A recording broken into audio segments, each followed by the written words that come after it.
everybody. It's Safi and Marco, Dish Out on the Movies. And we are back with the Andy Griffith Show Best List. And here we go. Now that we've dispensed with the worst of Andy Griffith, here's the best list. In other words, mine. Frankly, all these episodes are so good, I just rank them for fun. But the number 1 episode is my favorite. Number 10. Coming in at 10th is The Wedding, episode 26, season 8. This is the final season of the Andy Griffith Show. And this season may be the worst of every one of them. But a few of the episodes stand out like this one. First, Howard's mother gets married and moves away. What's weird about this is his mother disappeared years ago, and we weren't sure if she would ever reappear. That happened with several characters in the show, and we will be discussing this when we review the show. But anyway, considering how deep his mom had her hooks into Howard, it was weird how she just somehow fell off the planet.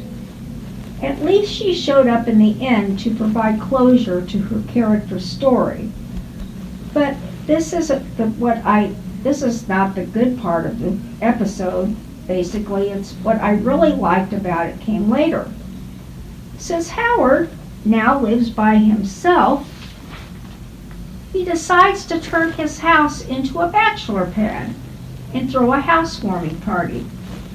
And this was kind of weird too, considering Howard's straight-laced character through the entire series.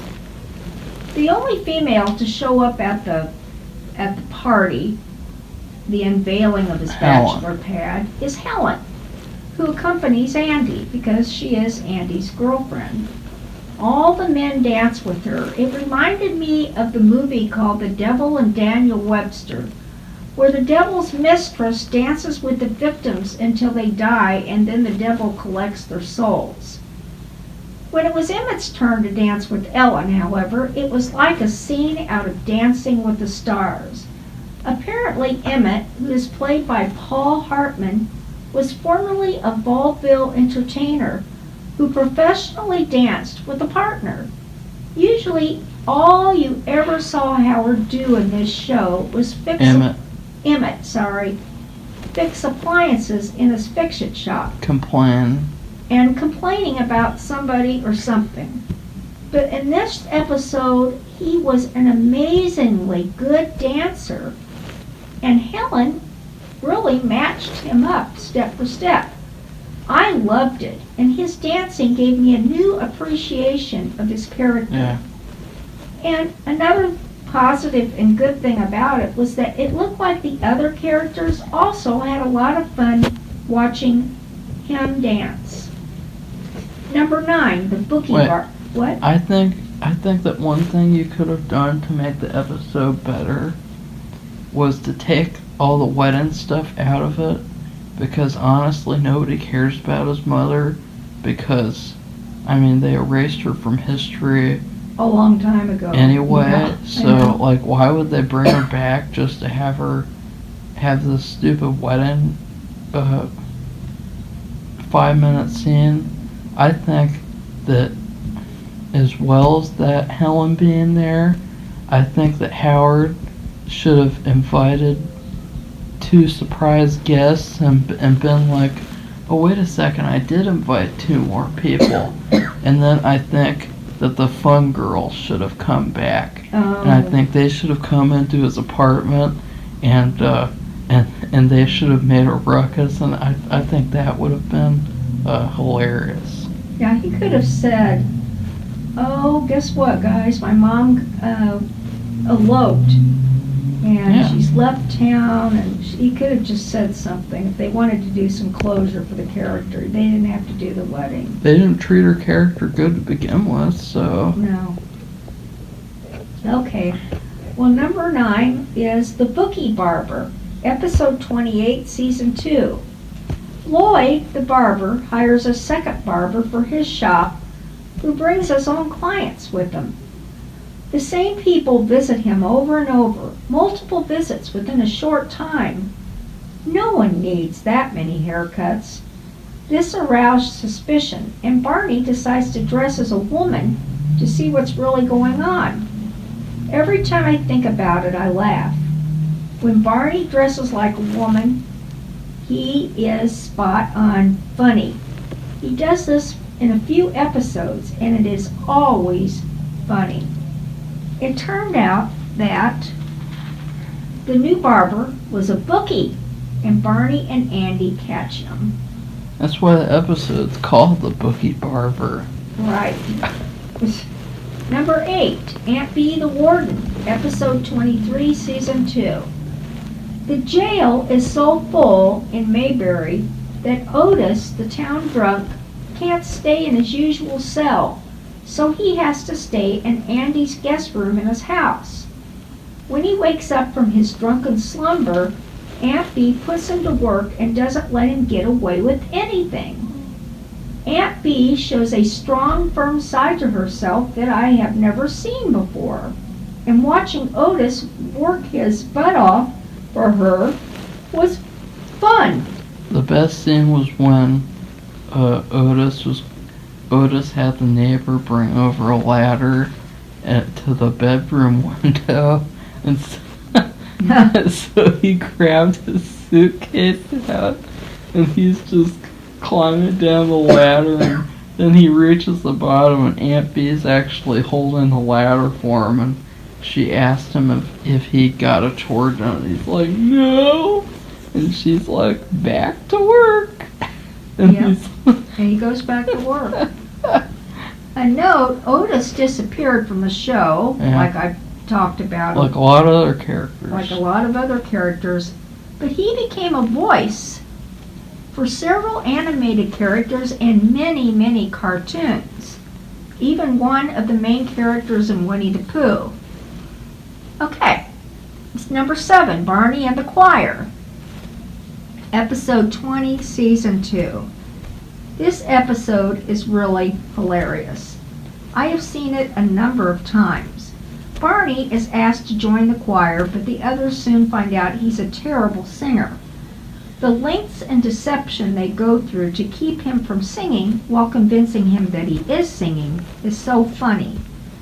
He was a master comedian.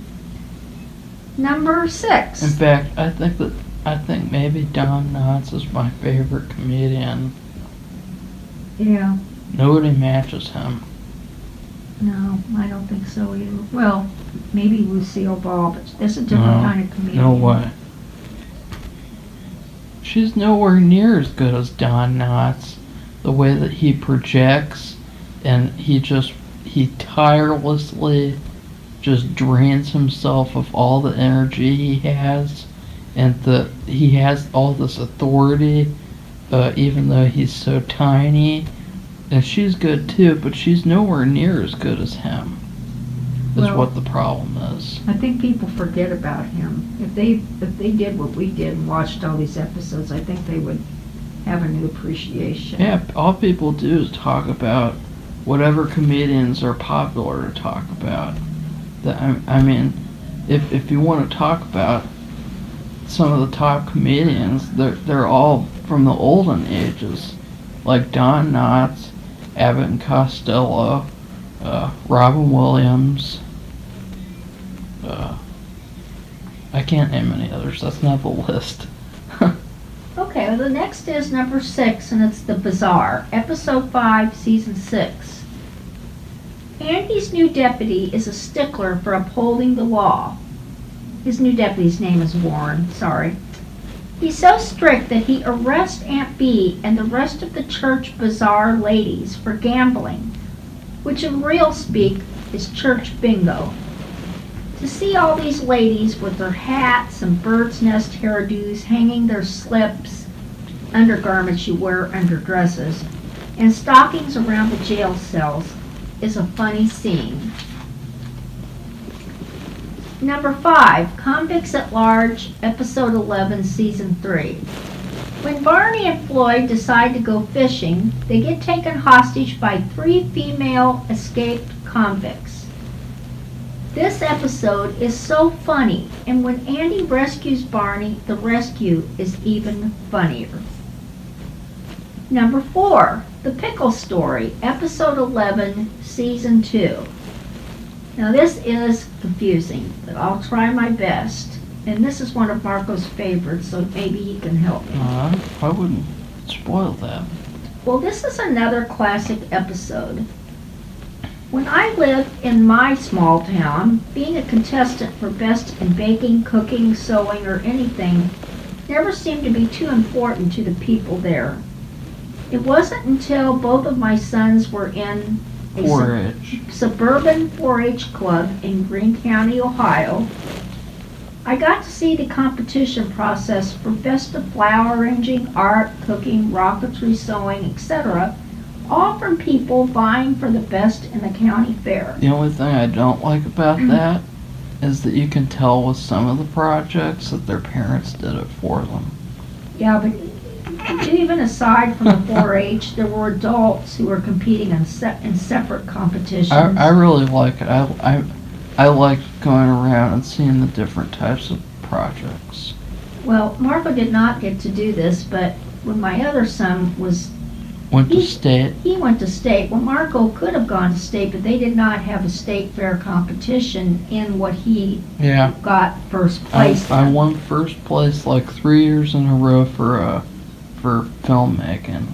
And my other son did get to go to state, and if Marco would have seen what the projects, the adult project, this is not 4-H projects, but just the adult, like art projects and the flowers and the fruit and the vegetables, it was unbelievable.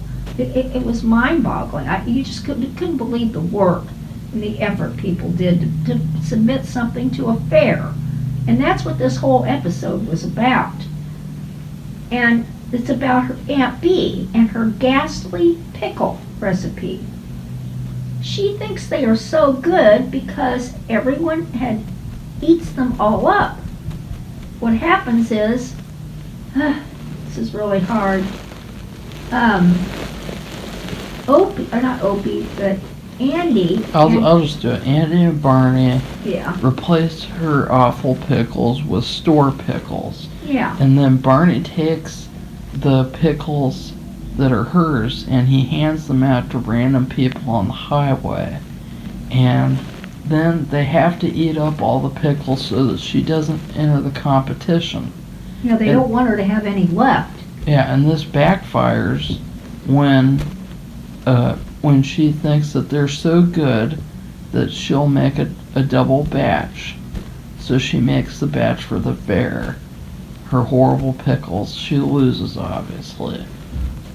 This is another thing, too, a lot of people don't do nowadays that they used to do more of, is people used to can and pickle and make jelly. People still do that, though. Some people, but I don't think they do it as much as they used to. Yeah. So anyway, because and this was really weird.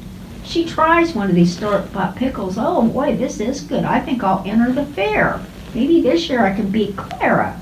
Because guess what? Making the best pickles and winning the blue ribbon has become Clara's passion for the last decade. Even though she never mentions it again in the entire series. No, and not before then either. Basically, I mean, Clara is one of the worst characters. She has no life whatsoever. All she does is obsess over getting something and then gets it. So, like, there's another episode where she wanted to be Miss Mayberry, but then Aunt Bee wanted to. And everybody got irritated because Aunt Bee couldn't act, even though it was her first time acting.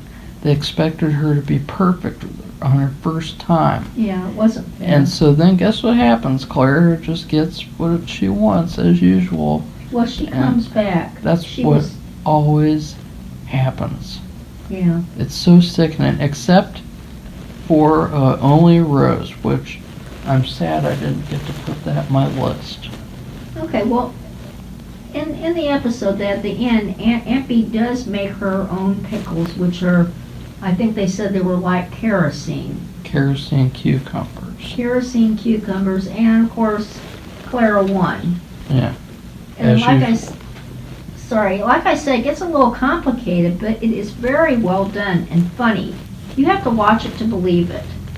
Okay, number 3 is Eat Your Heart Out, episode 24, season 6. Goober is in love with Flora, the new waitress at the diner. She's a tall, blonde, buxom girl who I thought was a great character addition to the show. Unfortunately, she only appears in a few episodes. I say their loss.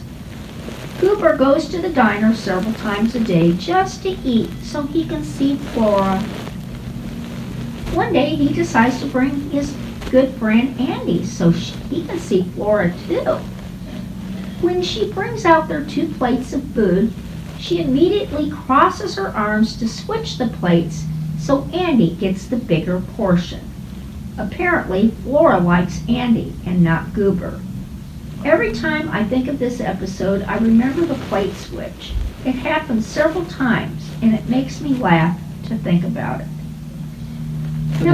There's other stuff that happens in that episode too, just saying. But when you think of the episode, you always see her arms crossed in a plate in each one as she gives, each guy. And Goober, I mean, it's obvious. Gets the smaller portion. Sorry. Where you have it. Remember, have to get a drink. Remember when she's serving Andy and Helen pie, and she has a piece of pie, and she doesn't cross her arms, but she gently gives Andy this huge piece of apple pie, and then she just tosses over a plate with a crushed up little tiny piece of pie to Helen, and she just walks away. And it doesn't escape Helen or Andy. But Goober is totally oblivious every time. He never acts like he catches that. Okay, number 2 is Howard the Bowler, episode 2, season 8. I just love this episode. One of Mayberry's bowling team members can't make it to the big tournament. Howard has been practicing and says he would like to fill in.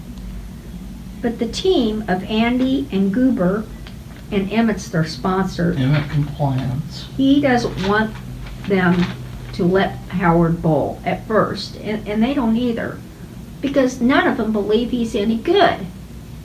But finally, due to Andy's urging, they accept him, and Howard turns out to be on his way to bowling a perfect game. And I mean by that is every single frame he gets a strike. But what happens near the end, in the final frame, the power goes out.